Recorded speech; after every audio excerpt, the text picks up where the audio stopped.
Everything we know, from people and ants to stars and galaxies to quarks and atoms, the entire universe, might just be a simulation running inside a supercomputer inside an even bigger universe. Ancient philosophers said that the universe is a dream that we're waiting to wake up from. In this dream world of the imagination, anything is possible. All cultural items, from the dreams of our rodent-like ancestors, to books, to television shows, are merely permutations of the reality we think we live in. Today's age of computers and video games places simulations at the center of our cultural consciousness. A select group of us perform simulations for fun and profit, and we call them games, role-playing and otherwise. We live to run simulations. Join us on the Simulationist podcast as we explore our culture of simulations. Hello, once again, welcome to the Simulationist podcast. This is the Simulationist iteration 77, and today is the 23rd of February 2014. When we're recording this, I suppose you might be listening to this in the far future, or maybe tomorrow. Maybe you're going to Mars. You're taking an entire colony ship with you, and you want to make sure you've got something to pay attention to as you're going in the 2-3 year transit it takes. In which case, congratulations on your choice. Congratulations on going to Mars. I should introduce myself. My name is Josh Jerlevin, and I should introduce my Cohort and co-host. Co-host. I'm not a co-horse, though. Hi, Ryan. It's Ryan Kirkby, everybody. I'll be here all week. Applause. No, good to have you. Good to be doing this podcast. This is getting awkward. Good to be with you, and good to have you with us. However which way you want to look at it. And we're glad that all of our listeners could join us, and we're glad that we are here recording another podcast. We should get on to what we were going to talk about. Well, let's get on to what we've been up to. All right. Do you want to go ahead? Yeah. This week, I focused on a few games. Right now, it's the Marvel Avengers Alliance Facebook game has finally brought in Apocalypse and their wonderful stuff. And they've had a few special operations, limited time events before where they had like a big bad, and I gotta say, it didn't feel like a big bad. They had Arcade. He kidnaps people and forces them to fight to the death in a manner not unlike you might imagine from a few of those gore-based movies, but he did that long before then, so he came first. So Jigsaw takes after him, not vice versa. And this is the most recent big bad? That was, I think, the previous one, and he really didn't feel like he should be he's effectively a mega boss. You don't fight him once, you have to fight him several times, each time hopefully whittling down 5 or more percentage of his health. Well, that sounds like a fun way to spend it. It's not bad, and some villains they'll seem more like on that epic level than others. Okay. Arcade has never had that sort of feel to him before. And so I don't think it was quite right. It didn't have the right tone. But this is Apocalypse. This is the guy that shatters the future. There are several futures in the Marvel Universe because of him. Sometimes he wins. Sometimes he decimates everything because he loses. It's kind of his thing. But so this is one of the few times where we're fighting the big bad actually feels like fighting the big bad. Okay, yeah. Well, his name, with a name like Apocalypse, you better bring it. Big shoes to fill. So we're working our way through the A's. Well, that's the thing, though, is that I was really happy to play that. The game itself has been trying out some different formulas, so make sure that, this special operations, it doesn't have the same feel as the last ones. In this one, after the end of the first of the 3, adventures you go on, you split your team up, and you can bring different people to San Francisco versus, England. Yeah, and you get mutants for your team, basically? Well, you have the various heroes you've already managed to assemble and collect versus, command points that you get through various operations. Okay. And then, after that, each group splits again, and you have to make careful choices as to how you're splitting them up. It's like, do I want to try and send all my big bad guys after the one, and leave only the subtle guys for the other? Do I want to try with a more even mix? Which groups go better? It's like, these guys work well as a pair, but this guy also works well together, and I don't need to have, the main character, the me in the game there, so maybe I could have all 3 of my big bads together. That'd be awesome.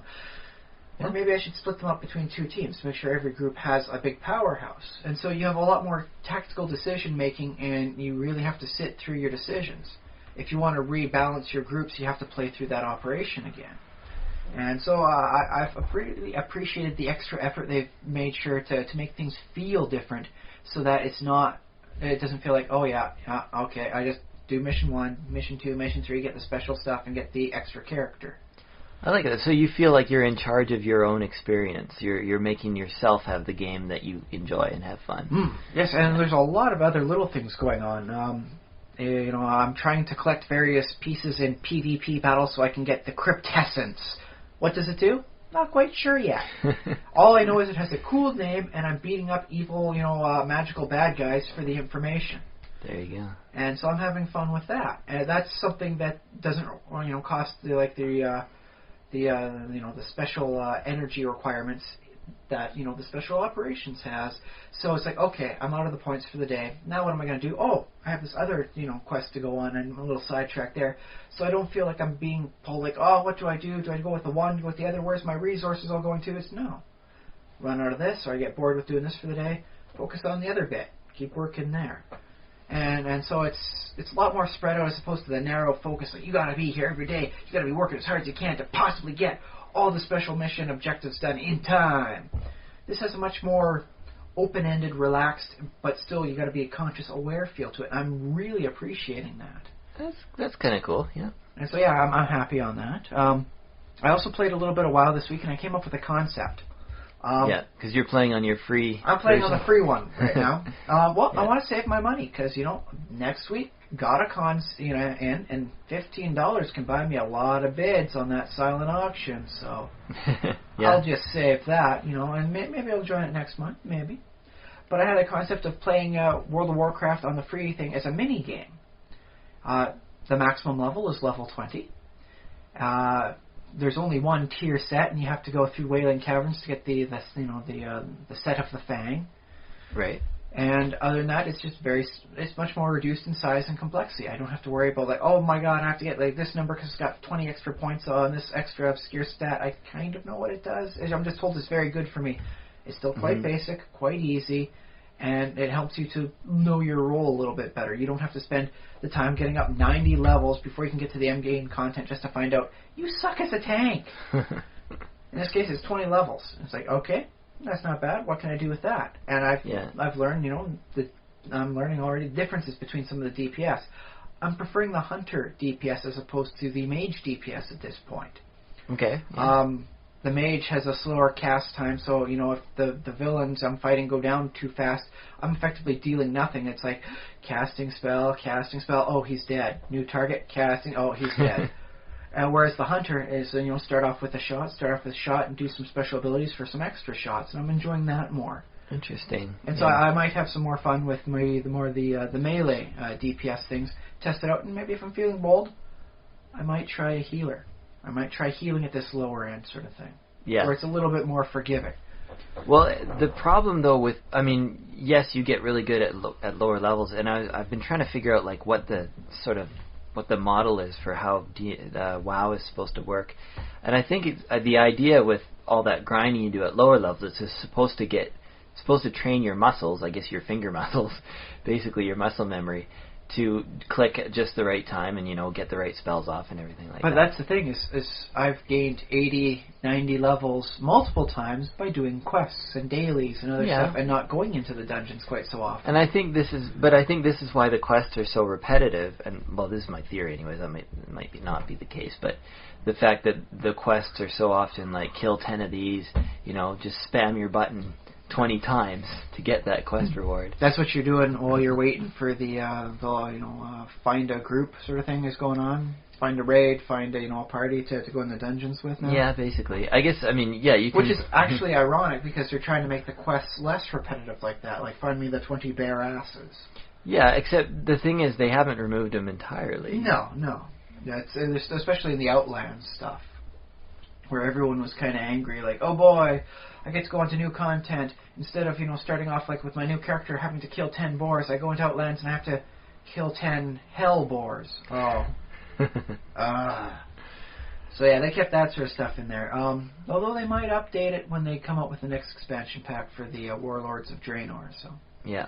But the other thing about leveling, too, is that you get I don't know if it's still the case, but it was the case when I remember leveling, is that they sort of level, like they progress at staggered increments. I guess you get a new power. If you get a new wizard spell, sometimes it's slower to cast, sometimes it's faster. So it changes the pace of your campaign. Especially with some of the differences in the talents you take. That this reduces the spellcasting time to like instant sometimes, but it's got a long cooldown. Yeah, stuff like that. So basically, you can be leveling, a hunter at one over here, going at this one sort of pace, and then suddenly it'll change. But then you take over a wizard, and it's at a different pace, but then it'll change. So by the time you hit that level 90, I haven't played a character up to level 90 yet, so I don't know what the pace is for. Well, they're trying to set it so that once you get your few basic core abilities, that pace is maintained the entire way. It's not as though you get something new and that completely changes it altogether. Because they've had a lot of people say, "Well, I liked the class before, but once you hit this level, things change and it just becomes different for me." Yeah, so they worked on that. Okay, well that's like for instance, I think one of the biggest changes I've seen them make was warlocks. It used to be that you needed these physical, they take up room in your bag, soul shards you get from killing an enemy of a, like challenging enough level. They're not great. Right. And then they reduced that down to, now you have just like 3 soul shards as like a mechanic underneath your health and mana bars. And then they replaced that. And it's, okay, now you've got like demonic power that goes, it stays at about 200, and the more spells you cast on enemies, it goes up to 1,000, and then you can at any point transmogrify yourself into a demon, and that burns through the energy. So that demon form, everyone was rooting about, like, oh my goodness, you get to become a demon for a while if you go on the right talent tree, and then it was, oh no, now you can basically do it anytime. I'm doing it at less than level 20. And so I'm getting the sense of what it does, doing a little bit better, because I know what the heck is going on with this, and I don't have to stuff my bag full of soul shards. Yeah, that's good. It just uses up demonic essence, which recovers to a natural point anyways. So I recall a few times when we're trying to get all the group together. This is before they're looking for a group, and you automatically go into the dungeon. It's like, how do we get them here? Well, we've got a warlock. But the warlock has no soul shards, so they have to engage the warlock in PvP, and then they have to die as the warlock slowly drains their health so the warlock can get a soul shard so the warlock can summon the other, like friends and allies. Yeah. Now, no, your demonic essence, if it's beneath 200, it recovers back up to, so then you can do the summoning, and you don't have to fight your friends to get a piece of their soul to get your other friends in. Okay. And that works a lot smoother. I'm enjoying that. It's smoother, although there's something appealing about just the little quirk of, like, the warlock literally has to sort of blood sacrifice. Well, there's back in the Scholomance instance, where you needed to get a special key to get in the door. They had a fire nearby on the door, sort of thing. That was just naturally there. So what a warlock could do was just feed all their health to their minion, just constantly, pumping their health over to their minion as they stand on the fire and then die. And then they send their ghost self over behind the door, come back alive because they were close enough to their corpse, and then just open the door for everyone else. And so I think Blizzard is trying to get rid of those little weird loopholes. Yeah, makes sense. Kind of a cheat, kind of weird. It had flair and had style, I'll give it that. That said, it was probably just a little bit easier to actually get the dang key. Yeah, possibly. But they got rid of the key, they got rid of that whole loophole, so you can just go in there anytime now. And a third thing for this week. Yep. I was just browsing around in one of the local stores, with my wife and my daughter. My wife was off making a purchase. I'm entertaining my daughter as we go down the toy aisles. I found a Dungeons & Dragons product I had not heard of in the toy aisle, done by Creo, the not Lego people. Creo, so it's basically a rip-off of Lego, but... We'll call it an alternative. Yeah, and it's called Creo, K-R-E-O. Dash-O. K-R-E-O. Okay. Apparently that dash means something because it's copyrighted that way. All right, yeah. And you've got it on the table here in front of us, so I got a random our listeners won't be able to see. But I got a random pack for it because I always have a little bit of fun with the random packs. That and it was the cheapest one. I didn't want to spend $11 for a Drizzt, Creo character. I mean, Drizzt's all right under certain circumstances, but I don't know if I want to pay 3 times the amount for him just to find out I don't like the thing. Okay, so you got a sampling. Yeah, I just got a little sampling. I got an orc with 2 axes, All right, Orc. I was kind of Orcs are hoping great. for the Illusionist, but okay, $4 is $4. Yeah. And there's a whole game on this, but I'd never heard of it before. Yeah, me neither. I didn't know of this. It is an official D&D licensed Yeah, product. I checked up about that. And, Hasbro and Wizards of the Coast. There's a little game for it because it comes with a card about the Orc Axeman. Although I gotta say, it's got 3 languages on there, and I think it's the Spanish one sounds even better. Well, we should describe the figure too. It looks like a Lego figure. Like they all look like Lego. The Lego man. Yeah. It looks like a Lego man. It's slightly different. It's articulated a little bit differently. His face is a lot more orcish than any Lego man's. I'll say that. Yeah, but it's the same exact scale as Lego, and it fits. I'm pretty sure its feet click into this base, which would be. I think it will. Be I'm like compatible 99% with Lego. certain it all works together with Lego. Yeah. It looks identical. And also Mega Bloks is another Lego rip. Well, I don't want to say. I shouldn't say rip off because they're technically. I mean, they're a legitimate company. It's off name brand sort of yeah. thing. They're not Lego, not official Lego. That's the thing. Is I mean, we all had Lego growing up, sort of playing around with and all that. On the other hand, I want to try and avoid personally thinking of Lego the way some people think of, say, the products. Mm-hmm. Just because there's another version of it doesn't mean it's like a rip-off brand. So Creo is potentially just as legitimate, even if it didn't come first. Okay, I wonder if there's I should look this up, but maybe after. If there's an actual name for this type of like the brick-based building toy. Construction bricks. I guess I believe they're generic term. Construction bricks. But yeah, apparently there's a game for it and there's some nice stuff. Although I gotta say, if I had gotten the flag carrier instead of like anything else, I would have been a little bummed because I mean all he does is carry a spear with a flag on it. But yeah, there's apparently a whole game. I never heard about this. Yeah. On Facebook, I am connected up with the Dungeons and Dragons. Anything they're talking about, usually the Sundering or the next R.A. Salvatore book coming out or what's going on here, there, or the D&D Next. I'm hearing that, I'm watching that, I'm reading the articles. I've heard nothing about this before I spotted it in the aisle. So it's basically like they sold the rights for a little Creo-based game, and then just ignored it. Yeah, I wonder if that was on purpose or if that's just sort of just random. That I don't know. And so I just found that as an odd little thing for this week. Although I suppose if I get $4 extra, somewhere in my pockets, and then after GodaCon, I'm saving my cash, Yeah. After GodaCon, if I get an extra $4 somewhere, maybe I'll pick up another one of the random packs and see what I get.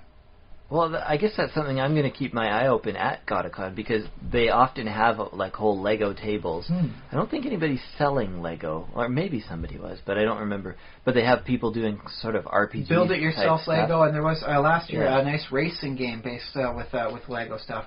The game itself, the mechanics were all on its own, but it had like a Lego representation for everything, and the kids seemed to take to it very well. So I suppose this year it might be nice to see if they've got anything Creo based. Yeah. Because apparently they're working with name brand stuff. Well, yeah, and I'd like to see that. We'll have to find out because, yeah, I think those guys with the Lego have pretty big collections, so it'd be hard to build up a big collection if this is just coming out recently. But well, that's the weird thing that struck me is I recall a few of my friends, and they didn't have miniatures, but they had a lot of Lego, and from them, their siblings, and all the Christmases together. And so they were able to like cobble up like a semblance of a dungeon and have their characters move around, and that was a thing. They were able to do that, and so I find it weird that Creo managed to get the Dungeons and Dragons license as opposed to Lego, which conceivably should have been trying to go for this one. It's like 10, 15 years ago. Yeah, well, when I was a kid, Lego didn't make any name branded like. I used to play like Ninja Turtles Lego, but they didn't actually. I don't know if they actually have Ninja Turtles Lego, but I used to play Ninja Turtles with like pretend my Legos were Ninja Turtles or whatever else. I had scientists for my Lego stuff, but that was only until I could find the generic blue wizard that they had for their fantasy stuff, and then I was the wizard. Yeah, and I mean I had pirate Lego, so with the pirate Lego, you pretty much play pirates unless you have a really good imagination. But I didn't. Well, I had a space station thing too. Yeah. To play like space pirates if we were like friends back then. Oh yeah, could have. That could have been awesome. But then, yeah, something happened after I grew up when they were like, okay, now Lego does Oh, and Star Wars. I also used to play Star Wars, and now Star Wars has like crazy all kinds of Star Wars. Like you can get any Millennium Falcon, the Death Star. That's what got George Lucas rich the first time, was he was able to keep the merchandising rights, which the executives thought, okay, whatever, this is likely going to be only moderately successful. So yeah, good luck, George, on trying that. And next thing you know, he's rolling in dough. Yeah. He can do whatever the heck he wants after that, man. He's got the sweetest plum. He's got merchandising rights. Well, and this is why I don't understand why this didn't happen for Lego until, I don't know what year it was that Lego decided, we're going to do that. I mean, it must have been with The Phantom Menace, I bet. It must have been that movie came out and then they decided, okay, it's time to start pumping this machine up again. Get all the toy makers on board, whoever we can. And Lego was one of them. But then, since then, Lego has been... Harry Potter. Harry Potter, the Avengers does Lego. Yeah, the Lord of the Rings and the Hobbit stuff is all now there. So it just strikes me a little weird that if you want Dungeons and Dragons, you have to go Creo and everything else is Lego. It's like, whoa. Oh, I suppose they got Transformers for Creo though too. Do they? Ooh. I wonder if there's stats for the Transformers in Creo. It might be nice to get a few more of these orc axemen, or orco hachero, as they're called in Espanol, apparently, and see how many of them are required to take down Optimus Prime. That's funny. I didn't realize that Transformers did a Lego version. That's interesting, because Transformers is sort of its own toy. You can own Transformers and Lego and play with them together. Yeah, but I'm almost certain they have a version of Transformers for Creo. Yeah. Because of the advertisements I see on Teletoon Retro from time to time. And that makes sense for it as well. Like Lego's Creo is the ultimate transformer because you can transform it into anything. Yeah, and that's one of the things they're advertising for, like the Lego sets. Because I was going down the aisle, and it's like, Lego based off of the Lego movie. Yeah. And it's like, you can transform the garbage truck into a giant snapping monster truck, sort of thing. Yeah. It's like, that's what Lego does, and so it's kind of awesome that they do that. But Transformers seems almost excessive. It's like somehow the Transformers have like a nano reassembler, and they just reassemble themselves on a like a not quite atomic scale, but on a block-based scale. Cellular scale. It's a little still big for them for cellular. Okay. A pseudo macro scale. I don't know. Yeah, that's what I want to see. I want to see Legos that are self-replicating. Well, give it another 10 years, man. We're working on 3D printer technology. Who knows how that's going to go in 10 years? Lego 3D printer, yes. Oh, now is that a 3D printer that makes Lego, or a 3D printer made out of Lego? Both. And that's how the von Neumann machines began. Exactly, yeah.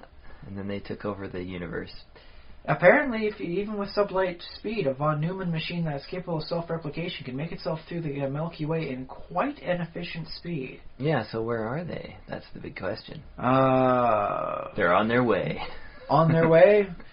Maybe they're already here. Maybe they just, take a long time to, find a decent spot to reassemble. And Earth was, not where they wanted to be.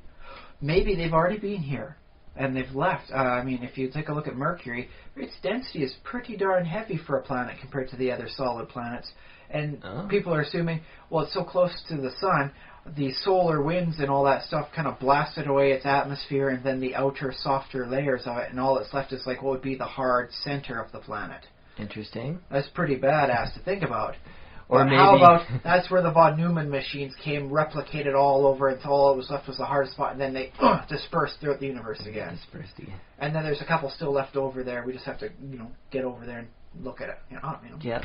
No, my thought was that when you said, maybe they've already been here, my thought is that, maybe life is a von Neumann machine. And kind of, in a way, it is. It is. It's the best example of one. Self-replicating machine. It's just a bio-machine. Yeah. How did we get cellular life on Earth? Meteors. How did they get there? Apparently they were shed off of another planet it's somewhere. Basically panspermia, that whole idea. Which, this podcast is not about panspermia, so... I don't know if we should go into... Maybe another day. Yeah. We could the cosmic beginning is a nice concept for a story, so I'll put a pin in that one, and maybe we'll come back to it sometime when we remember. Cool. But yeah, long story short, apparently, like the red-headed stepchild of Dungeons and Dragons, is a Creo-based one. The figures look nice. They look better than any of the figures I had when I was playing Lego as a kid. But yeah. Well, and I wish luck to the people at Creo. Like, I hope they do well, and I hope that... Well, apparently they have the license, so if they get a bit better synergy with actual, Dungeons and Dragons, like Facebook group and the people that send out the messages to make maybe things will wind up a little bit better off and they'll get better sales for it. We should promote them a little better. It's about synergy stuff. Well, we're promoting them in our podcast, that's for sure. I'm at least mentioning that. I mean, if you don't want to do the miniatures from the Whatnot sets that you get for the pre-painted stuff, this is a nice option. You can mix and match a little bit easier. If you want, that's true. If you want your illusionist to have a large axe, you don't have to self-sculpt, change the plastic around or find a soldering gun. You just take them out of the orc's hand and you put it in the wizard's hand. Yeah. And also, you don't need official pieces either. You can switch them out with Mega Bloks or Lego, for that matter, because both of those have plenty of medieval-themed sets that you can buy and mix and match. Oh, yeah. I mean, they all fit together. For all we know, if we can get enough pieces together, secondhand stuff, take a look over on the used whatever place and all that, and maybe we could have orcs on a sailing ship. We could have an orcish, pirate raider ship going on. Well, it sounds like fun. Something to look forward to. But yeah, that's been my week. New discoveries and new styles and of old things. Oh, cool. So how about you though this week, Josh? What have you been up to? My week this week. I downloaded Dwarf Fortress and I installed it again. I did that before and then I couldn't find it on my computer for some reason. I didn't remember where I put it or something. So I started up a new Dwarf Fortress world.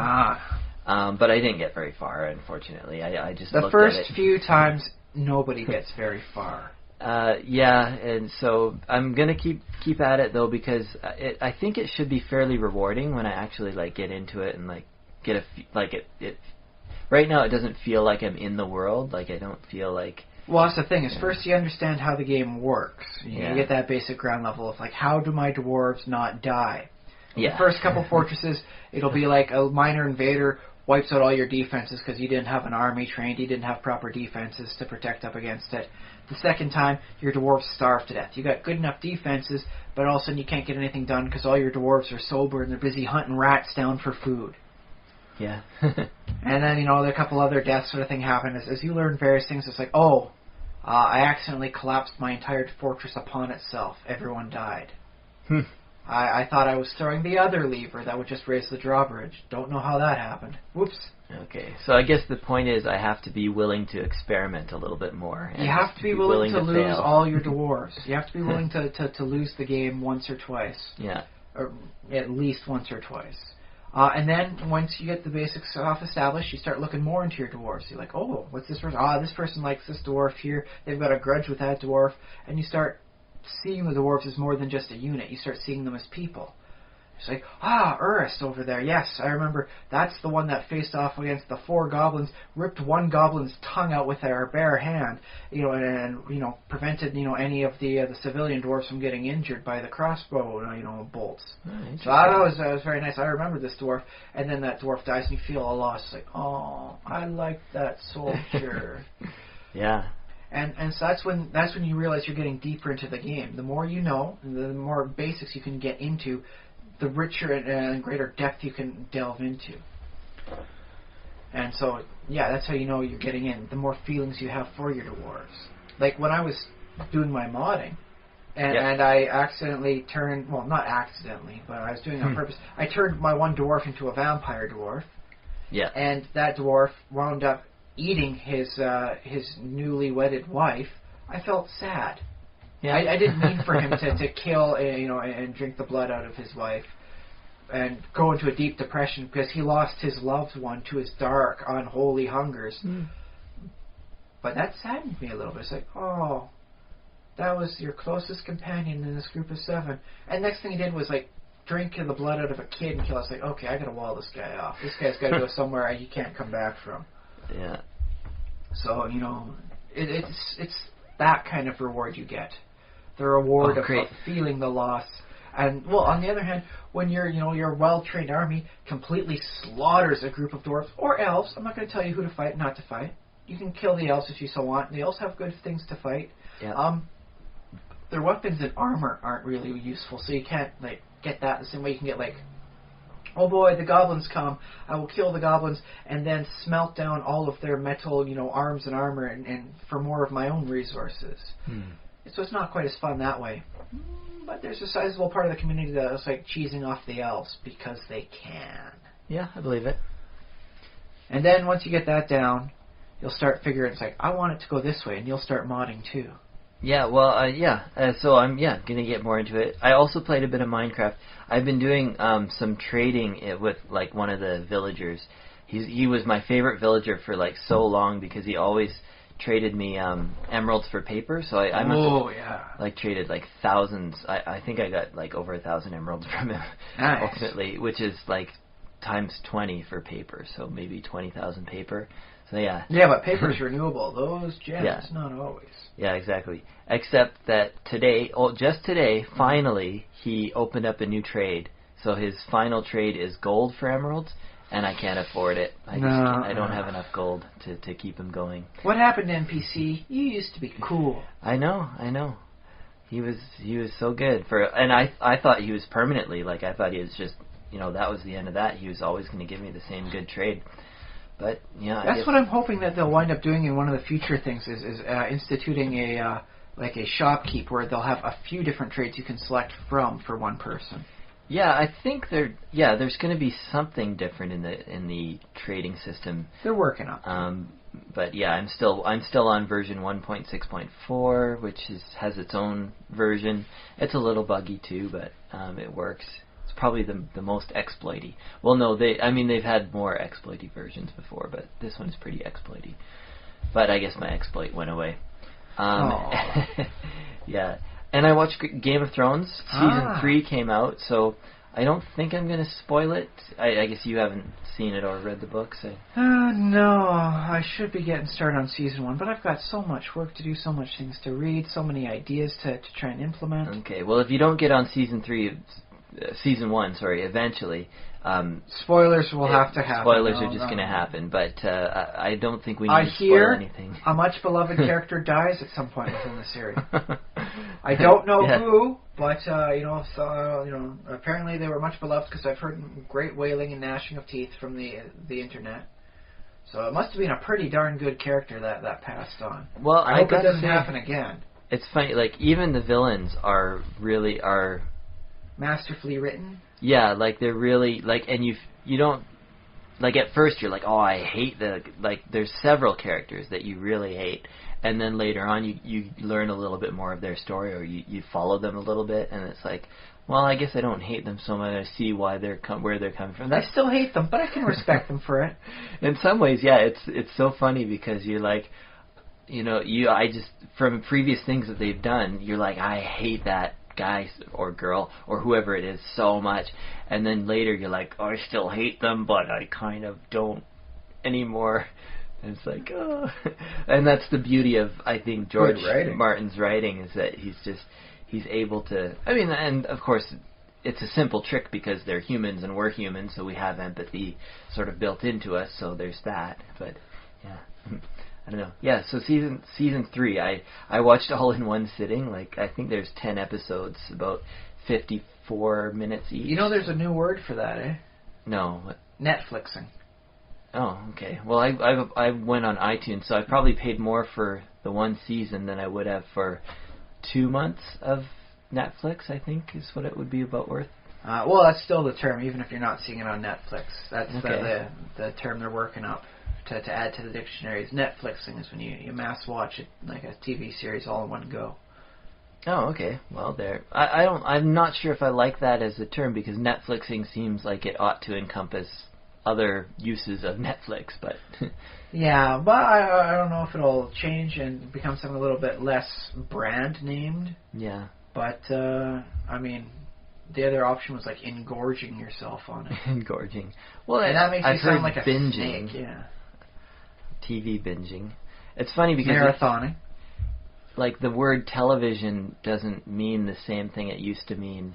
It used to mean like like images beamed across the airwaves, but television's like distant vision. It's sort of not as applicable. I guess it is still distant. It should be televideo, not television, because you can hear things. Yeah, televideo. But that's not going to catch on. Besides, as I say, television is dying slowly out there, so it's all going to the Netflix and the view on demand sort of thing. So it's too late to change it if it's already dying. It's just not going to work. Yeah, well, I suppose, it could be called On Demand. That might be a brand name, too. I don't know. On Demand. Yeah, I think it is. Mass demanding? Instead of Netflixing? Yeah. Anyways, lessons derived from that? Well, I don't know, not much. I really enjoyed the series. I fully recommend it. I've read one of the books. I read the first book before I watched the series. Then I watched the series, or part of it, anyways. Then I watched the series, and I didn't read the other books.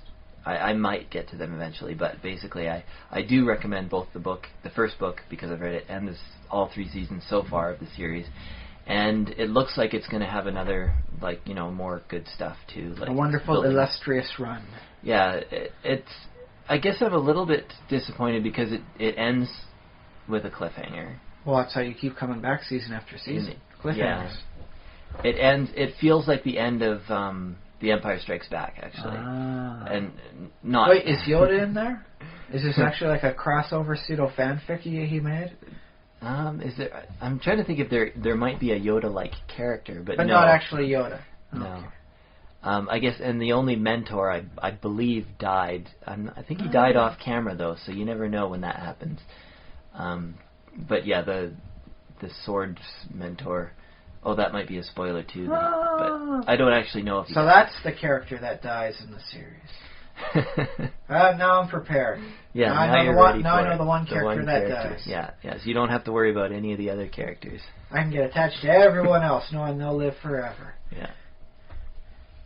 But yes, you told me something before we started recording about you noticed something about the monsters in that series. Oh yeah, okay. So yeah, sort of to bring us into our topic, I guess this relates very closely, and then it will branch out into other topics. But yes, the monsters in Game of Thrones, I will say I don't love them as much as the human characters. Monsters, in Game of Thrones there are certain monsters. There are giants, there are dragons, there are direwolves, and I guess, the dwarf is kind of like a monster, but he's more, he's basically he's a monstrous human, sort of person. He's just got like the dwarfism. But I gotta say, they got zombies though, don't they? The ice zombies. I guess zombies are monsters too, and zombies are an exception because I kind of like. Well, I don't like the zombies.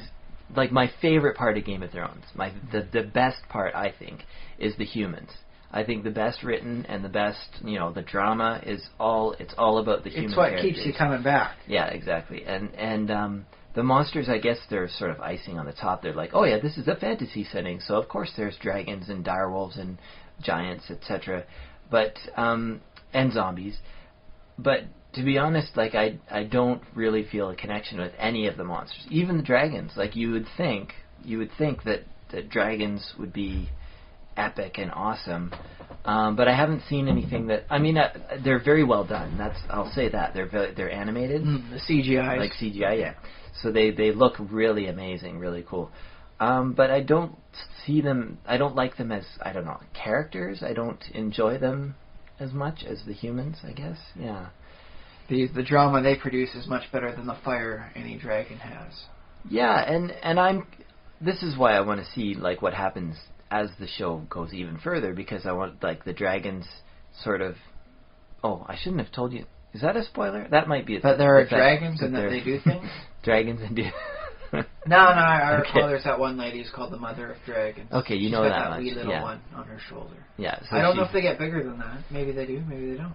Well, I'm pretty sure they do. Otherwise, they wouldn't be really called dragons. They'd just be called fire salamanders or something. I think they've done a fairly good job too, though, of aging the dragons, because they're they're just getting a little bit bigger and a little bit bigger and a little bit bigger as the show goes on. So it's hard to notice necessarily, but I'm pretty sure they're bigger at the end of season 3. That's pretty good. So the idea is that they're going to grow up and be big. Giant fire-breathing monstrosities. Yeah, big dragons. But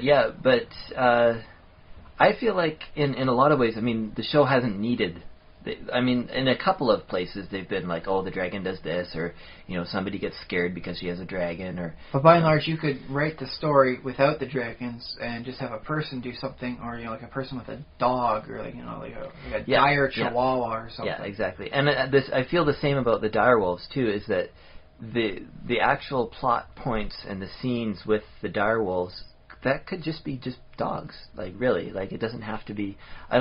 So I'm wondering. I guess this is sort of a question to ponder: is when do you use and why do you use monsters? Do you just use them for the visceral, like this show has monsters in it, this show has giant direwolves and dragons and stuff? See, and this is why I found the topic interesting, is because I found 2 movies that work on both ends of the spectrum as to whether or not it needed a monster. The first one was The Descent, which is all-female cast sort of thing, about a bunch of female, cave divers. Cave explorers? Yeah. Or cave, yeah. Well, that's the thing. They're supposed to be cave divers, but the one lady sent them to gone to a different cave. They said they're going to Cave A. They really go to unexplored Cave B. And she wants to help bring her friend out of the deep blue funk from losing her husband. Right. And by how? Well, we explore the new cave. We get the credit for it. Mm-hmm. Unfortunately, cave-in happens. They're now potentially stuck underneath all this massive tons of stone. Is there a way out? Maybe. Maybe not. And it turns out that the lady who brought them there, she was having an affair with the husband who died. So there's a lot of mistrust to be done in here. There's a lot of problems, limited resources, and then monsters show up. It's like, like cavemen heavily adapted to caves. As if you needed the monsters. And that's the thing, is I would have watched the movie and absolutely loved it without any, horrible, subhuman cave dwellers. Mm-hmm. Didn't need that. The concept of a bunch of people trapped under, because I gotta say, my wife and I were watching it. We had to pause, the whole movie we were watching, and just turn on the lights and kind of spread out. Because when they were doing the confining, crawl underneath the rock, you felt claustrophobic. You wanted to stretch out to say, "I'm not in this. I'm not that tight." Because it was making us feel claustrophobic. Yeah. And so, it really didn't need it. There was some evidence that there being people there almost 100 years ago, some old Piton stuff, for going over top of a chasm.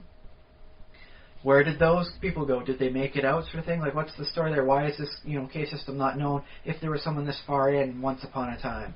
Long story short, there's cave monsters, so you can kind of guess what happened to those people. Did they? Well, they either became the cave monsters or the cave monsters ate them. Which is about the only 2 explanations you can envision.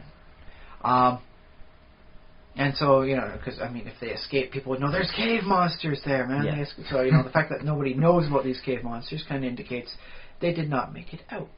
Yeah. And so, just the concept of, a bunch of people full of personal mistrust, one against the other sort of thing, a lady battling with her own inner demons of depression, in a horribly claustrophobic and dangerous terrain. You don't need a monster for that. No monsters necessary. Although they were pretty well-designed monsters, and the director never showed any of the actresses what the monsters were going to look like until they showed up on the set, and when they turn on the light, there's the monster, and the ladies apparently, just bolted straight out of the studio and wouldn't come back in until they had a chance to look at the people in the monster suits, and realize, okay, this is all on the level. Let's go back and be professionals now. That was creepy. Sure. So that was a fun little extra tidbit. Yeah. And so that was a nice movie. Didn't need a monster. The Descent, All you need is the monsters within the person. Their own doubt, their own fear, their own mistrust. Those were the good monsters. Although, the subhuman cave dwellers were pretty decent on their own. So, I won't give out any more spoilers than that. And then, a couple, maybe 2 weeks ago, I saw one of the old black and white monster movies from Universal I like to watch. And it was The She-Wolf of London, which was a sequel to The Werewolf of London. I suppose this movie's been around for half a century, so I'll feel free to spoil it. There is no werewolf. The lady who believes she's a werewolf because she has the same lineage as the guy who was the werewolf, the Allensby werewolf of London. She was in Allensby as well, and so she thought she had killed the person. All that. Spoiler alert: it was really her like foster mother. The way things Who wasn't a werewolf either? No, the way things were set up was if this lady gets married, she goes off with the husband to their wonderful wedded life, but the foster mom and her actual biological daughter don't have any right to caretake over the house they've had for the last 20 years. And so they wind up becoming homeless. So the lady winds up committing these murders and making it, like she was drugging the milk for the lady to make sure she doesn't remember anything, and then like putting blood on her hands and putting dirt on her shoes and all that to make her think she went out as a she-wolf and caused these murders, just to keep it so that she is not, she can't get married, and if she goes to an insane asylum, then the foster mother still takes care of it on her behalf should she ever get out. Back then, no, you never got out. So she'd basically be able to keep the house she'd been caretaking for the last 20 years forever. All right, yeah. And so I gotta say, that movie really needed an actual monster. I kind of saw it coming from about halfway through. No, it's this other lady. And I had a hard time keeping my interest in there because I saw the whole thing. What happened? Did you see like a monster tracking it? No. There was no scenes like the werewolf movies with, Mr. Talbot in there, done by the Lon Chaney, Jr. He transforms. Yeah, you get to see him hunting and stalking a prey. He jumps over. They never show violence. You don't see him like ripping off like an arm and running away with it. But you do see him hunting. You see him stalking. You see him as the werewolf. There was no even appearance of a monster. She didn't even do so much as the Scooby-Doo dress up as a monster to scare people away. Did they show scenes from her point of view though? Or? No, it was all done, the detective, oh, look, I found a person here, and it's like, oh, this is where they found the body there, and it's like, no, there was no scene, no hunting scenes, no transformation scenes. It was a psychological thriller as to, like, what's really going on, but it could have used a monster to keep it interesting. Well, I think, too, like, it might have been interesting even just to have a few scenes from the point of view of the lady who's actually committing the murders and like sort of her fear of getting caught and sort of I think that's the thing is she was apparently pretty sicko. She had no fear of getting caught. She killed a police officer just because he was getting too close. Okay. He becomes the next victim and then she murders him because apparently you can just sneak up on like one of the London bobbies from 60 years ago and just murder them in cold blood and get away with it. This from the 50s? Black and white, so yeah, about the 50s era. Apparently, you could get away with that, according to this movie. At least until you announce your entire plans where someone else is listening in. And then everyone winds up going to the police and you can't kill the people fast enough. Yeah. So, moral of the story, don't reveal your hand. Pretend it's a game of poker and don't show your cards until everything's over. But yeah, that one could have used a monster, and I gotta say, the special effects that they used for transforming Lon Chaney Jr. into a werewolf, he was an immaculately coiffed werewolf. There was not like a hair out of place. So conceivably, if they had like a she-wolf sort of thing, they wouldn't have had to worry about like, oh, she becomes too ugly, a monster sort of thing. She probably could have been a pretty cute werewolf. Yeah, that'd be appealing for a certain segment of the internet. And that's the thing. I mean, if they had done that, that would have marked like one of the first bits of like this is how I became the furry I am today. She was a cute werewolf. Maybe that would have changed things. People don't think they're it's like I'm really an anthropomorphic raccoon inside. It's like no man, I'm like a werewolf inside. I just look really cute when I transform. I'm not monstrous. It could have changed internet history. And it really did need a monster. Because the only monster they had was the insane foster mom who had a very tenuous grasp over like how things would go. Like the house would have still wound up being the daughter's, and if she's off with her husband, was she going to sell the house? I mean, this is still her mother. This is the lady who raised her for 2 decades.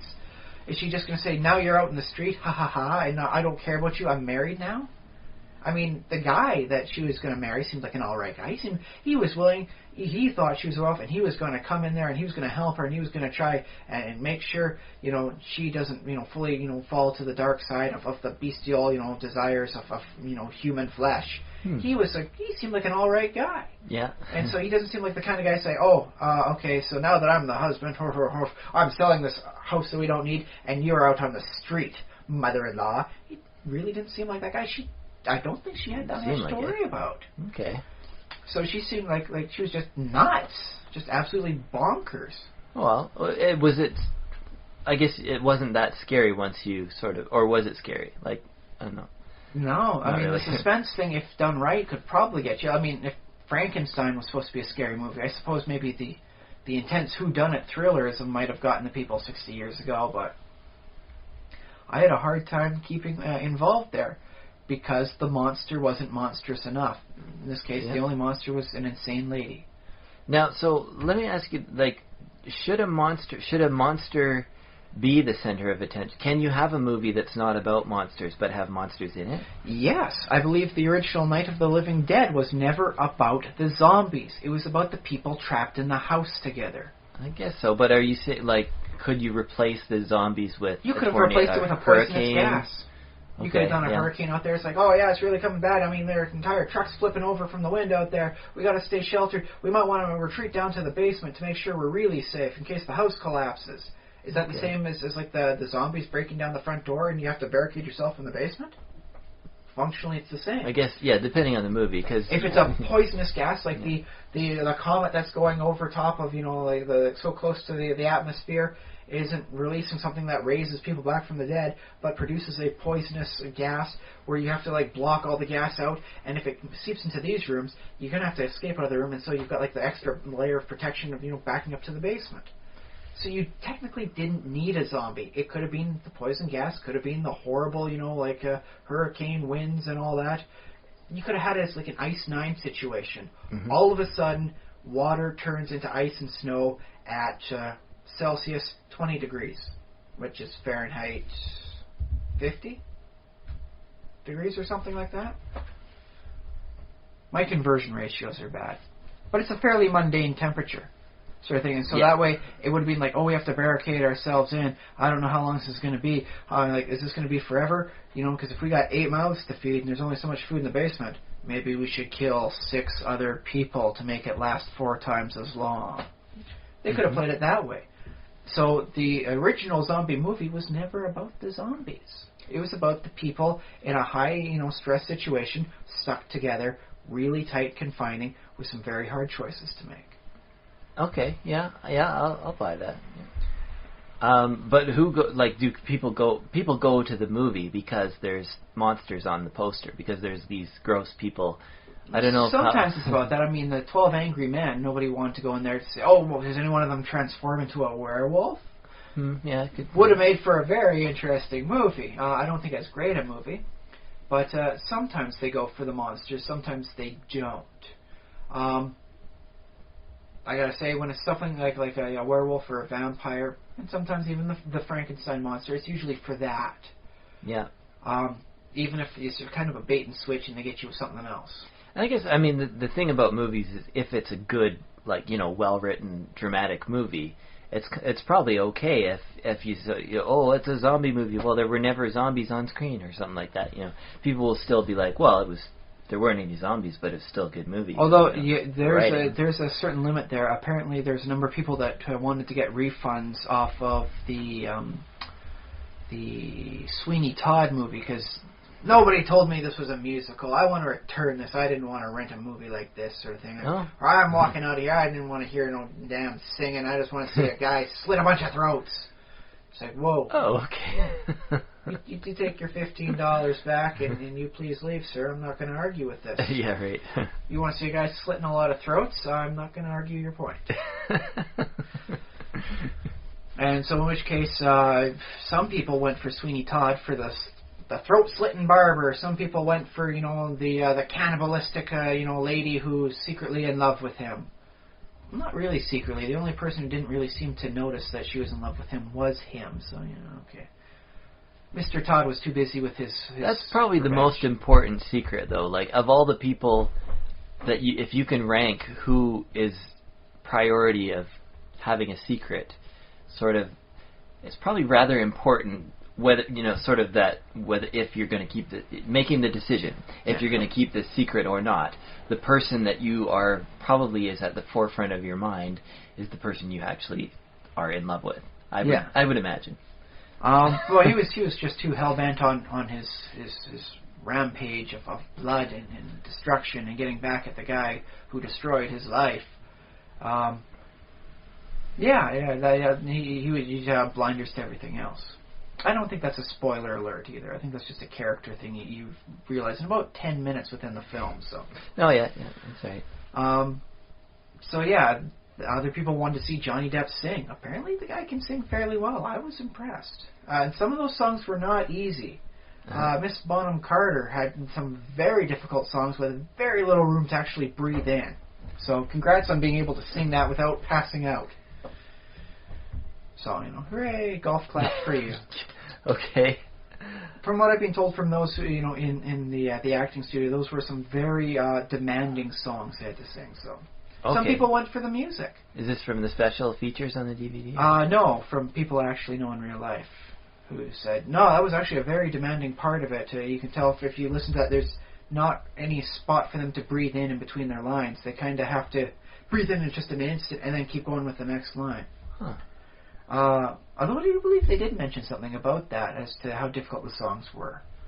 But it's been a while since I saw the special features on the DVD, so I don't quote me on that. Don't go hunting for it just to prove me wrong. Oh, well, do watch the special features. You can't go too wrong. Well, yeah. You'll learn something interesting. I mean, just the amount of makeup they had to do to make sure everyone looks British-level pasty was kind of funny to learn. So yeah, it turns out even the most pale of us was just too well-colored to represent the British people during this era. So we had to make sure everyone had a little bit of white paint on them. Weird, but whatever. So yeah, sometimes it's not always about who's there. Some people went for Johnny Depp. Some people went for the music. Some people wanted to see throats getting slit. A crazy Victorian, barbers cutting throats. In that case, if there's enough of those people, they should really get on Burke and Hare story. Those were the people that wound up gassing people to death in like motel rooms so they could sell the fresh cadavers for a decent price to one of the local surgeons. Oh, is that not already a musical like a musical? I know they've happy subject. Just because it's a musical doesn't mean it has to be happy. No, of course, Sweeney Todd being the example. But. Knox, yes, it was a Professor Knox that they sold the bodies to. It's not a very happy thing, but it actually turned out into like a children's nursery rhyme. Yeah. Burke's the butcher, Hare's the thief, Knox the boy that buys the beef. Yeah. And then knocks him in the back of the head and. No, Knox was the Knox the Knox. He's the guy that buys the beef, the corpse.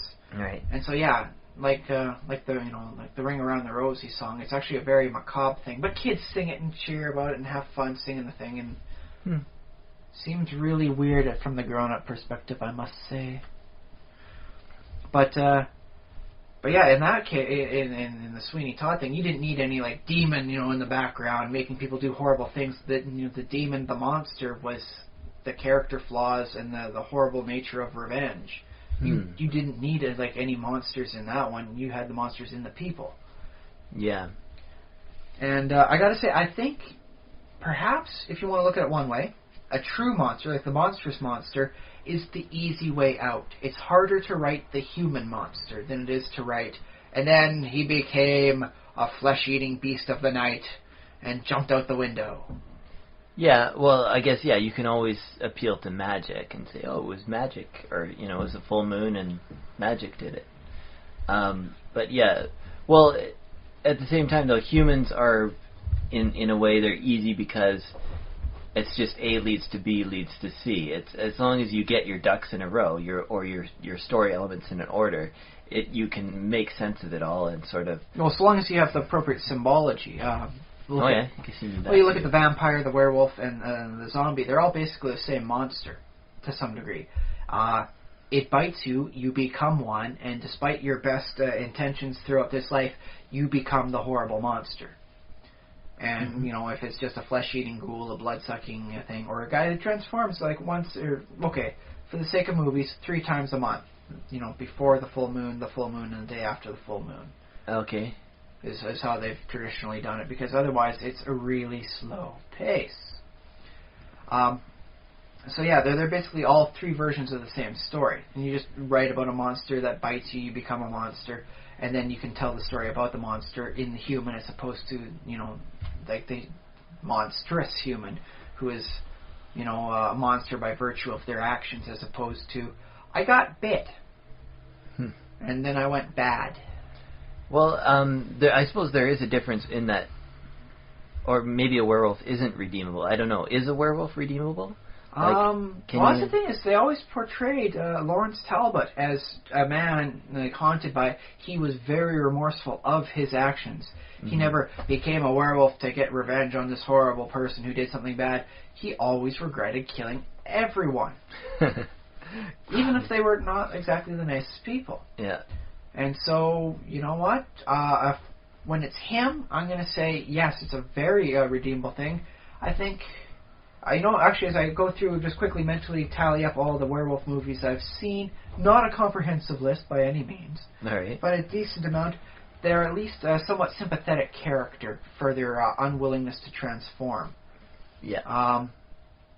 Yeah, the movie Ginger Snaps, you know, as she's seen as like, even though it's really an allegory for, you know, a lady starting to menstruate, it's told as you know, like they're trying to help her out. It's not like we have to. Sure, she's my sister, but now she's a monster. I have to kill her. It's like we need to try and help her. We need to find a solution to this problem. Yeah. As opposed to, well, she was bitten in the neck by Dracula. Now we have to drive a piece of wood straight through her heart. So it's just a pity she's my sister, but it's the only thing that could be done. Or, you know, she got bit by a zombie. Now she might look like the decaying, you know, sister of mine, but I have to chop her head off. And if it keeps moving, I'm going to have to shoot that head until everything stops moving. Well, that's always funny because, like, if something happened in real life to me, like, if it looked like someone was turning into a zombie or a vampire or something, I don't think my reaction would be, oh, they're a vampire, stake through the heart before... You know, my reaction would be to try and help them, like... Because I don't believe in vampires, so I mean, tragically that would probably doom me if I did turn out to be in a vampire movie, because I'd be like, well, vampires don't exist. They're probably just, I don't know. It's just the late medieval period's attempt to reconcile the effects of tuberculosis with their own mortality. Yeah. That's not really a vampire. I'm just not seeing it under the correct light. I don't want to be accused of being like one of these, you know, 17th century yahoos thinking everything's magic and people coming back from the grave. Oh my God, they bit my neck. Yeah. How about you meet halfway? Attempt for incapacitation and then contacting the proper authorities while you know, you're at a safe zone. Okay, so if I ever suspect that you're becoming a vampire, do I have your permission to knock you out? Or lock me in a room somewhere. Lock you up somewhere? Okay. Like, if I'm, like, heavily contagious, like, I am just gone absolutely loopy from, like, the worst head cold that has ever ripped through the, you know, Vancouver Island. You have my permission to lock me out of wherever you are and contact the proper authorities, because I mean, if it's that bad for me, it's probably going to be bad for a lot of people, and they should be working on, you know, inoculations a lot sooner than when I get sick. So. True, yeah. I guess this is something you should work out with your wife, too. Unless it's like a very supernatural sort of vampirism, whereby, like Fright Night, you encounter me floating out of your second-story window. Oh, I suppose, yeah, if I saw that, I might have to stake you right at...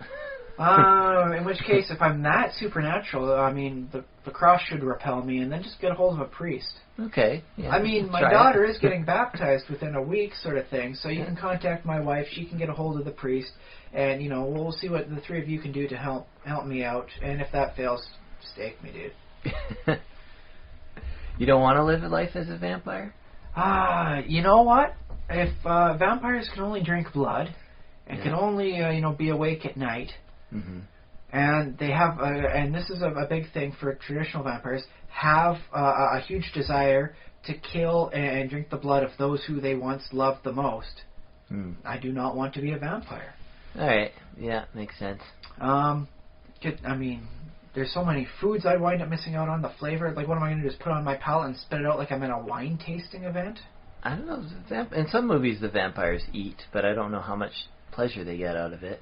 Or if they have to regurgitate up later because they just can't digest anything. Yeah, it just sits in their dead stomach until... Okay. Well, we have another... If people want to hear it, we have another episode that we devoted to vampires. Go back through the there and see what we wind up coming up with the best vampire as. Yeah, I think the title of that one is Vampires or something like that. Yeah. But yeah, I mean, as much as I like working at the night sort of thing, you know, typing at the computer all night long, I'm not one of those kind of people that all of a sudden, you know, I become a vampire and I don't have to pay rent. Ha ha ha. No, I still got to pay rent. I still got to pay my student loans, and I still got to pay, you know, like utilities. Yeah. And so finding a job where I can work nights, where it actually is after sundown sort of thing, all year round, because, you know, let's face it, you know, unless you're right near the equator, sun up, sundown changes pretty heavily throughout the year. That's true, yeah. It's just going to be way too hard to find proper work. That is a show. I kind of want to watch now, a TV show like The Vampire Janitor. You could call it Working Stiff. Working, okay, yeah, that might actually already be a thing, but anyways, yeah, he's a vampire and he gets a job as a janitor in a high school. Or at some location that's properly relevant. I mean, you know, like maybe a laboratory sort of thing, or like a massive like blood bank or hospital sort of thing. Hospital could work. I want it to be a place where somebody interesting could show up late at night. So if it's just, you know, office building, it's like vampire in an janitor, and well, even that could janitor in an office building. You know, it's just 4 seasons of him, you know, like mopping up and vacuuming before someone comes in late at night on a drunken tryst trying to embezzle funds, and he catches them. Yeah. Yeah. Boy, man, nobody saw that episode coming after 4 years of just cleaning and you know, and all that. Oof. Yeah. Was there a janitor in the Matrix? Was there a like as part of Neo's initiation? He has to beat up a janitor? I don't know if he had to beat up a janitor. Actually, I might be just thinking, no, what's his name? Agent Smith took over a janitor, I think. Like, I don't know how they... He didn't stay as the janitor. Yeah, he possessed the body or whatever it was, yeah. It was a transpossession sort of effect going on. I don't know how that works in the Matrix, yeah. They just override. If you die, if that character would die, then the death effect happens to the person, their host. And that they just kind of download themselves somewhere, or upload themselves back to wherever it is they go and download back again to a new host body. Yeah. Which, by the way, that is like a supernatural, like aliens beyond space and time possessing your body, and there's a new monster for you. Mm-hmm. It's a nice new monster sort of thing, and it's basically just an agent from the Matrix. It takes over you and takes your body, and if it dies, no, you died instead. It just re-uploads itself beyond space and time, and we'll find a new host. Now imagine that as a movie. It's just like a regular old, you know, crime thriller. It's just some psychopath or whatever. He's, you know, doing his murdering or whatever, and then not until the very end of the film or whatever, it's like, oh, and it was the Matrix the whole time. It's like, you know, it turned out as not a bad twist. I do recall a movie. Oh, geez, so it's really a bad twist. a really old one. I don't know how good it was because I'm a spotty memory, but it was like they were body stealers, and instead of the person dying, they just transfer their soul to the next body. And like this guy is being chosen as the next host for, you know, because it was a pair, like a husband-wife. And he did not want to have, you know, like his soul cast off into whatever realm of the dead happens beyond. And the guy steals his new body. This is not Beetlejuice, was it? No. Okay. Nor was it The Skeleton Key, which has a similar sort of premise, I suppose.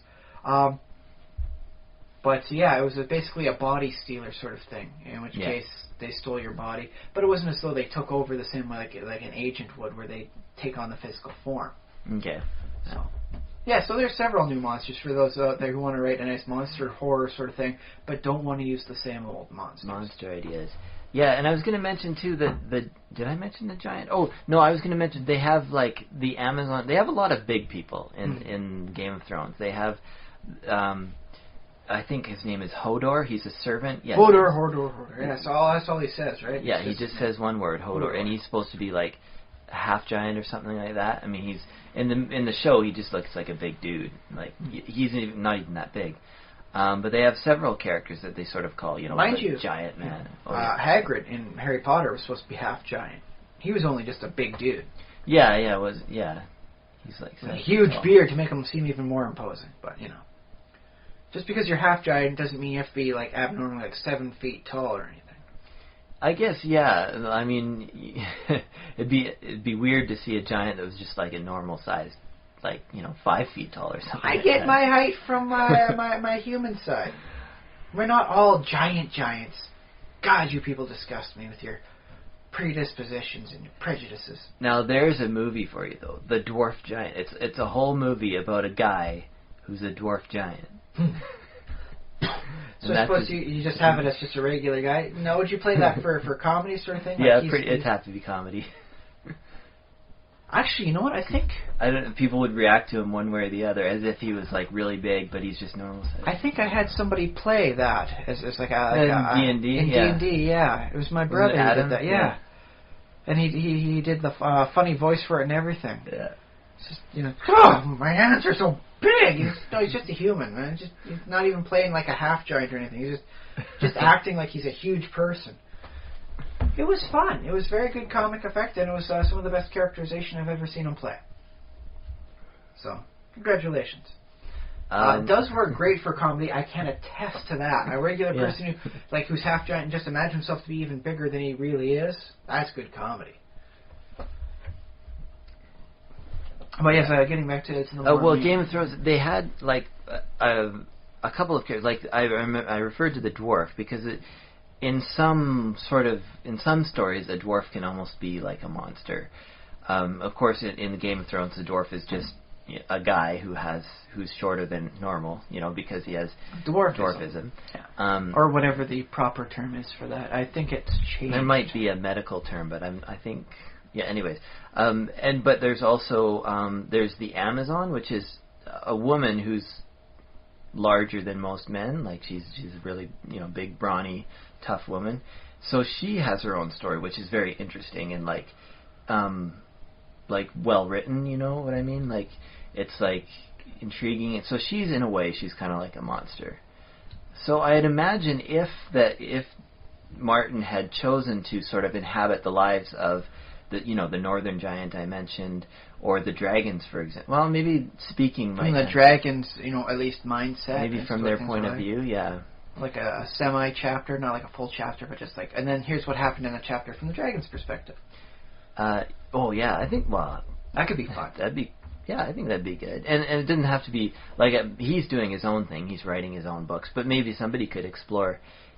I'm sure people have written George stories Martin, I got fan fiction for you. It's what the dragon was thinking. From the perspective of the dragon or the wolf. I rewrote all the chapters with Hodor except where he says just his name. I've actually had him do proper soliloquies from what I believe he was trying to mean. What he's trying to say. In which case it wouldn't actually be that far from the whole bit where they took the Phantom Menace and replaced Jar Jar Binks' voice with something a little different and where he speaks a little bit more articulately. Which I've been told was a very interestingly done fan dub.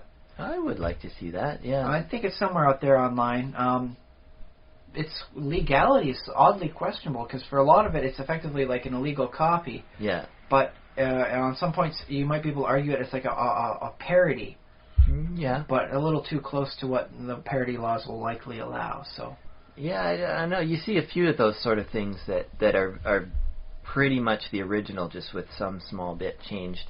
And I really wish that there was a legal way for that to be more accessible and more... It used to be at one point in time, and then they started really tightening things up. Like every 5 years when Mickey Mouse's, would become public domain, they tightened things up a little bit more with more regulations. Yeah.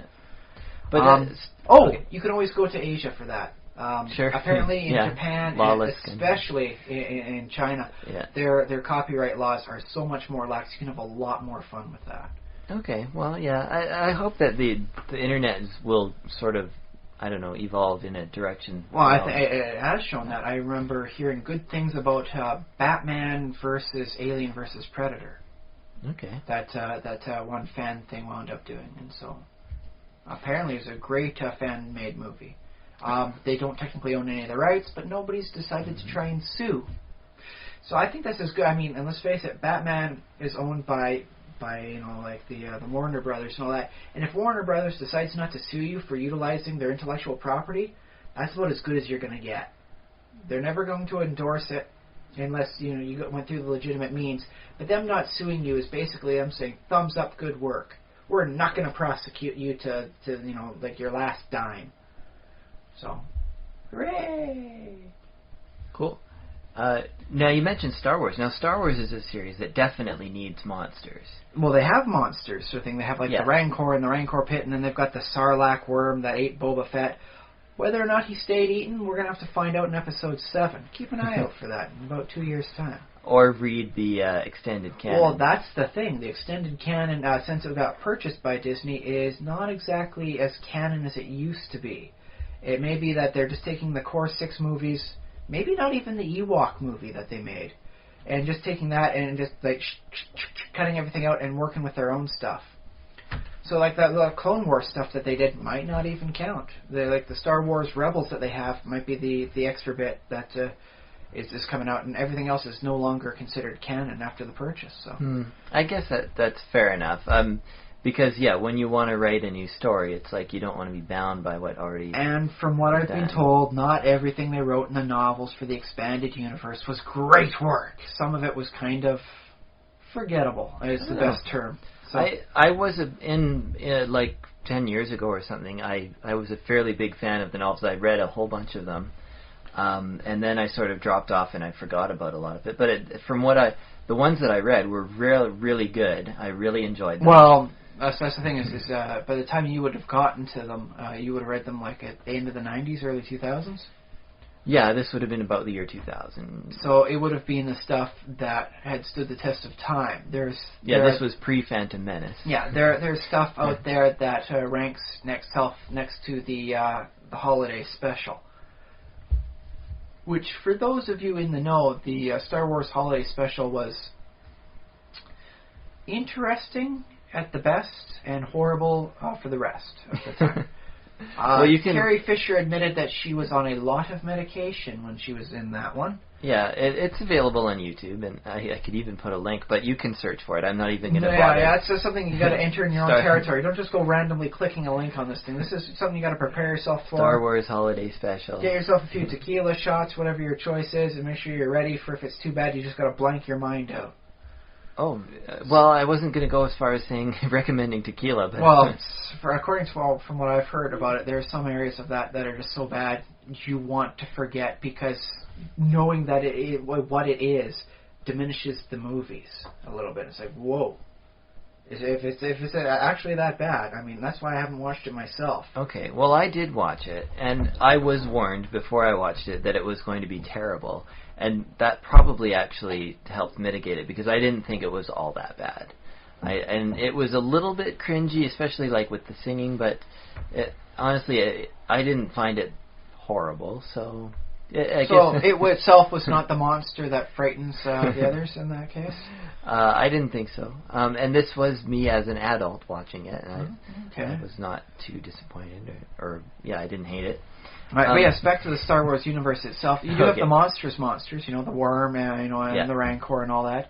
Then you've got your human monsters, sort of thing. Which like would aliens. I don't know, Jabba the Hutt, I think, is the best example. In which case, he's effectively a person, but as a crime lord, he does some pretty bad things. He is the monster. And he looks like a monster, yeah. You can also argue Darth Vader's is clearly the monster that is human.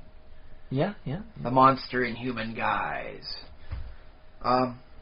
Then again, there's some stuff I've heard whereby, a lot of what he's done was like a master ploy to try and, and guarantee Luke as his apprentice, overthrow it, and then rule the universe's empire, the Universal Empire as father and son. And so, in which case, he's less monstrous and more just like a magnificent bastard sort of thing. Well, he did... In which case, people have a little bit more respect for that sort of master planner. I guess so. I mean, he did kill a lot of Jedi, including kids, but... Well, that would be in the second trilogy. Okay. The original trilogy where he's pure Vader throughout the whole thing. Yeah. that is apparently the monster in human guise who might just be the masterful tactician. I guess, yeah, he didn't necessarily do too many terrible things in those blew up a 3 planet. films. Yeah, he was responsible for blowing up the planet. He blew up Alderaan. He blew up his wife's home planet. He blew up his wife's home. That's pretty monstrous. But he gave the order to do that? Well, he was second in command of the entire, empire. The entire empire, yeah. But he was on the Death Star when they blew it up, right? I believe so, yeah. Yeah, and he made. Then he force choked someone who didn't have enough faith, and and then off he went on his space flying lessons. No, you know what? If you blow up a planet, I think that's it for you. I mean, on the other hand, from all intents and purposes, from what we learned from the prequel trilogy, he killed Jar Jar. He had to get rid of an entire planet to do it, but he got him. He got him. Jar Jar. How did he kill Jar Jar? Jar Jar was on Alderaan. Jar Jar was on Alderaan when that happened? Yeah, there was the 2 native races to the planet. You got the people. That was Naboo, though. Or no, what was it? He was. Okay, yes, he was supposed to be like the ambassador over there. They made him into an ambassador to. And so that's where he was supposed to be the entire time, and so that's why did he not appear in any of the original trilogy? He effectively got blown up with the planet. And so, in which case, some people argue it's not like he killed the planet out of spite. He just had to try and get rid of Jar Jar, and it's like creating a Banaka flamethrower to get rid of a spider in the bathroom. It was necessary overkill to guarantee it happened. Now, they knew each other. Like, Anakin and Jar Jar knew each other. That's why he wanted to get Jar Jar killed so badly. But Jar Jar was friends with Obi-Wan. Mm-hmm. Maybe that's why. Because Luke was mad at... Or not Luke, Anakin was mad at Obi-Wan for some reason. Well, Obi-Wan did leave him burning as a crisp, minus 1 arm and leg. Yeah. I think that's a pretty good reason to hate. I mean, it's bad. I mean, if you're a Jedi, you should learn to overcome that sort of thing. But you know what? If you're going to hate on a person, even with Jedi lessons under your belt, that seems like a pretty good reason to harbor at least a pretty potent grudge, if nothing else. Yeah, and well, the doctrine of the Sith is to use your anger, is to which always felt bad for me, because there have been times when I get really frustrated, but I don't take it out on others. I use it as like an energy source to really drive myself to be better. Yeah. So it's like, have I been following Sith practices? Maybe. Just be glad you don't have superpowers. On the other hand, being able to wield a lightsaber effectively would be pretty boss. Yeah. You got to be a little bit precognizant not to chop your own arm off with that stuff, though. Yeah. That's why it's only the Sith and the Jedi who use the lightsabers, eh? Yeah. Yeah. So in which case, I suppose you could argue that the Sith are the monsters that make themselves. They start off as people, even if they're technically not human people, but they're people, right? Yeah. Sentients. And then they follow this road down, and then they become the monster. Yeah, well, becoming the monster, we don't have too much discussion left, but that was another thing I wanted to mention, is that there's... I think that was, the basic criteria to determine between the monstrous monster and the human monster. Nobody's born a human monster. Sure, the half-man was born a little short, but there's no reason for him to be a Joe, arsehole to everybody. Yeah. And all that is but the giant was born a giant. The zombie was reborn a zombie. Yeah. The wargs have always been, the dire wolves have always been dire wolves. Yeah. They've always been what they have been. In which case, you can argue that they're just being who they are. The humans have more chance to focus themselves to become something else. And in some cases, that's what makes the Mother Teresas of the world. And in other cases, that's how you get another Sith apprentice. I guess so. I mean, well, I would take giants out of the category, because I think a giant still has human enough to be considered. Yeah. Yeah, still thinks. But unless you're in the Warhammer universe, by the way, in which case you're just so chaos tainted and all that, there's no hope for you. Could be. That would be an interesting. Imagine if giants had animal intellects, basically. And I think that is one of the ways they're going to start focusing more in D&D next for the lower intelligence. They basically look like giant humans, but they simply don't have. Well, that's the thing. They won't even look like giant humans, because you apparently will be able to tell the difference from a large humanoid from a medium giant. giants are more primal sort of thing. They'll have more. Well, that's something they introduced in 4th edition. That I'm happy for, because I mean, honestly, the concept of like, well, why can't I have like a huge humanoid? Well, because that would be a giant. Why can't I have a small giant? Well, because that would be a humanoid. Yeah. Although in a lot of ways, the characters that I feel like I want to use are the large humanoids. Like, I think those are sort of interesting as characters. But as long as you don't worry about what type they are, just say, okay, there's some type, the rules decide what type they are, and now I just use the thing I want to use. Like, I want to have giant, large humanoids walking around, and that's cool. So, they're large humans. Or large humans with some sort of change, some defect, or improvement in some way. But yeah, basically large humans. And if you want the more monstrous type, there is a giant type available too, so that's also good. But there was very little distinction of that back in 3rd edition, so... Well, yeah, 3rd edition just had giants being they were the frost giants and the fire giants and the... but they were still basically just, like palette-swapped large people. Yeah. Like the frost giants had a bit more of a Nordic look to them. The fire giants had kind of like evil dwarf vibe going on them. Yeah. But by and large, if you had scaled them down, you'd be very hard-pressed to say, oh, that's definitely a giant. Not just, he's a man from the north. This one here is a very evil dwarf. It gets difficult to tell them apart. And so, no, I think they're definitely going to fix that in 5th. Okay, so that's cool. But I wanted to dragons again. Yes. And this thing where like there's a sort of a traditional in these medieval tales or these fantasy tales of human and dragons sort of interchanging. Like a human can transform into a dragon. Sometimes dragons can take a human form. Trogdor was a man. Yes, Trogdor. Well, yes. Maybe he was a dragon man. Or maybe he was just a dragon. But he was still Trogdor. And he burninated all the peasants. Yes. But yeah, so, well...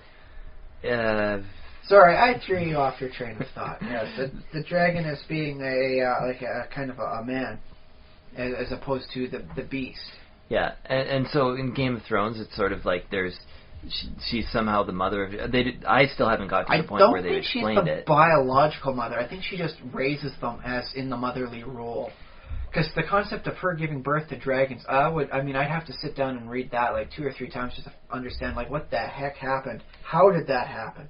Yeah, and, well, I won't spoil it. Is she actually giving birth to dragon eggs? I think, from what I remember, and I might have read the chapter while I was kind of half asleep or something, but I think she basically just walks into some fire, and like she's pregnant, and then comes out with dragon eggs. So it's not entirely... But like holding dragon eggs, not just like, oh, now they're in my birth canal. Is there anything like that? If I remember, and this I may be have wrong. to Google this up then, man. You've completely thrown my entire perspective of this Game of Thrones for a loop. If she's actually birthing, dragons, either live birth or, oviparous. I think the implication is that the dragons come from her somehow. But yeah, she walks into this fire and she's like, supernaturally not burned for whatever reason. And I think the fire goes out overnight or whatever. And when she wakes up, there's 3 dragon eggs. So not really sure where they came from. Oh, wow. I'm going to have to check this out, man. You have really piqued my interest for this series. Okay, well, I've just spoiled the end of book 1. No. You've got I probably got it wrong. In reading book 1 just to figure out. I may have to Google up this whole thing a little bit later on, because if this is how it goes, that is really unique. Yeah. And you know me, I'm all for style and uniqueness. So. Well, I mean, they call her Mother of Dragons. So well, I kind of assumed she was just like matronly, like she rears them, like you would, call like a guy who raises dog, like a father of hounds or something. It's like not like he actually gave birth to puppies, he didn't help sire them. No, he's the guy who raises them and trains them. She had kittens.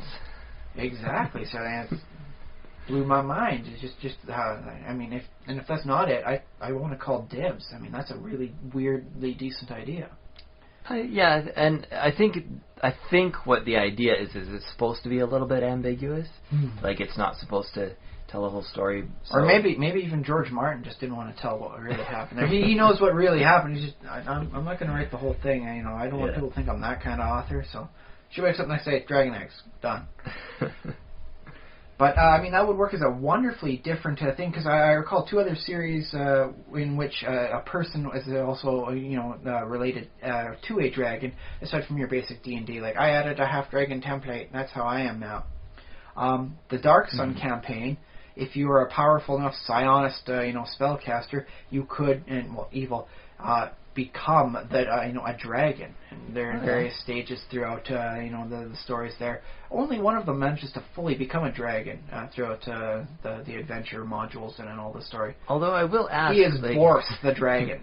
When you hit, like in D&D, say when you hit 20th level, you become a very powerful sorcerer. You can do all these things. Do you need the dragon form at this point? Like, you might have a fly spell. That was their equivalency to epic levels. Traditionally, in especially 2nd edition, there was not even really an option for anything beyond 20th level. There eventually became options for going up to 30th level in Divine Ascension. Mm-hmm. This one, because there are no gods, it kind of puts the 2 together, and it shows just how much power you wield. You can no longer remain just a mortal person.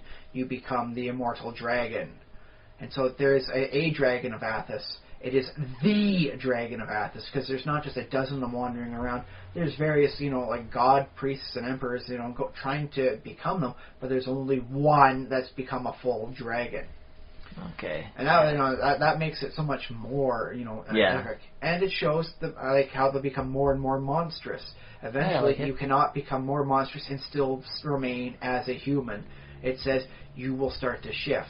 And if it turns out you're of a good alignment, they had an option that you turn into some sort of super fairy sort of thing going on. Yeah. There wasn't as much revealed on that, though. But I guess I'll just come back to my point, though. I still, in a lot of ways, I guess you can be a cool, awesome monster dragon. But in a lot of ways, I still feel like those human characters can be more powerful. It's like the Riddle of Steel. It's like, what's stronger than steel? Well, the hand that wields it. Yeah, it's like that human power is just because it has, its influence and its, power over armies and politics and all these things. So, sort of in a lot of ways that the human is the greatest monster there is. And I think that's why a lot of the monsters we have that became the iconic classic monsters are based off of human. Yeah. And that's why even the horrible Hostel and Saw series with all their stuff, did that have was Jigsaw really a demon in disguise?